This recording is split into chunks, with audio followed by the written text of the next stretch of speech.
Hello friends, welcome to AHT times channel. Friends, మన యొక్క తెలంగాణ రాష్ట్ర వ్యాప్తంగా రేపటి నుండి అయితే బంద్ అయితే నిర్వహించబోతున్నారు. అయితే ఈ బంద్ కారణం మనకు ఆఫీసులు, షాపులు, అలాగే ఏంటంటే బస్సులు కూడా మూసివేసే అవకాశం అయితే ఉంది. అసలు తెలంగాణ రాష్ట్ర వ్యాప్తంగా బంద్ చేయడానికి కారణాలు ఏంటి, దానికి సంబంధించిన పూర్తి వివరాలు తెలియజేస్తాను. ఈ వీడియో మీకు నచ్చినట్లయితే లైక్ చేసుకుని ఛానల్ కూడా సబ్స్క్రైబ్ చేసుకుని ఫాలో అవుతుండండి. ఇక వివరాల్లోకి వెళ్ళినట్లయితే, మన యొక్క తెలంగాణ రాష్ట్ర వ్యాప్తంగా బీఆర్ఎస్ ఆఫీస్ ఎమ్మెల్యే పాడి కౌశిక్ రెడ్డి కారుపై దాడి ఘటనను నిరసిస్తూ మనకు ఈ నెల మనం చూసుకున్నట్లయితే ఈ నెల 11వ తేదీన మనకేంటంటే బంద్ అయితే నిర్వహించబోతుండగా కరీంనగర్ బంద్కు బీఆర్ఎస్ పిలుపునిచ్చింది. ఇక బీఆర్ఎస్ ఆఫీస్పై దాడి వెనుక కేంద్ర మంత్రి బండి సంజయ్ హస్తం అయితే ఉందని చెప్పేసి స్థానిక నేతలు ఆరోపించారు. ఇక దాడిలో పాల్గొన్నటువంటి బీజేపీ కార్పొరేటర్లు, కార్యకర్తలు బండి సంజయ్ ఇంటి నుండే రావడం ఇందుకు నిదర్శనం అని చెప్పేసి ఇక్కడైతే చెబుతున్నారు.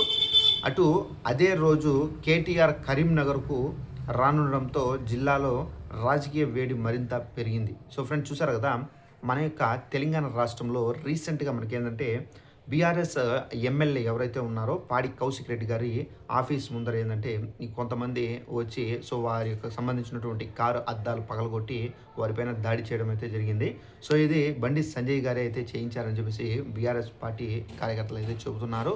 అలాగే బీఆర్ఎస్కి సంబంధించినటువంటి ఎవరైతే ఎమ్మెల్యేలు ఉన్నారో సో వీరు ఈ విధంగా బండి సంజయ్ మనుషులే పెట్టి సో ఈ విధంగా అయితే చేయించారని చెప్పేసి కూడా అయితే చెప్తున్నారు. సో దీని కారణంగా మేము బంద్కి అయితే నిరసన నిర్వహిస్తామని చెప్పేసి నిరసిస్తూ మనకు రేపటి రోజునైతే బంద్ అయితే నిర్వహించబోతున్నారు. అయితే ఈ బంద్ కారణంగా మనకి ఏంటంటే స్కూల్స్ కానివచ్చు, ఇప్పుడు ప్రజెంట్ స్కూల్స్కి హాలిడేస్ కాబట్టి, కాలేజ్కి హాలిడే కాబట్టి మేబీ కాలేజ్ అయితే ఆల్మోస్ట్ అయితే మూసివేస్తున్నారు.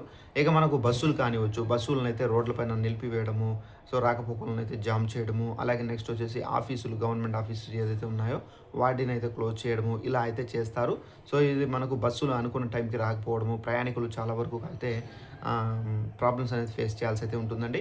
సో ఇదండి మనకు ఉన్నటువంటి ఇన్ఫర్మేషన్. ఈ వీడియో మీకు నచ్చినట్లయితే లైక్ చేసుకొని ఛానల్ ఎవరైనా సబ్స్క్రైబ్ చేసుకున్న వారు వెంటనే ఛానల్ ఫాలో అవుతుండండి.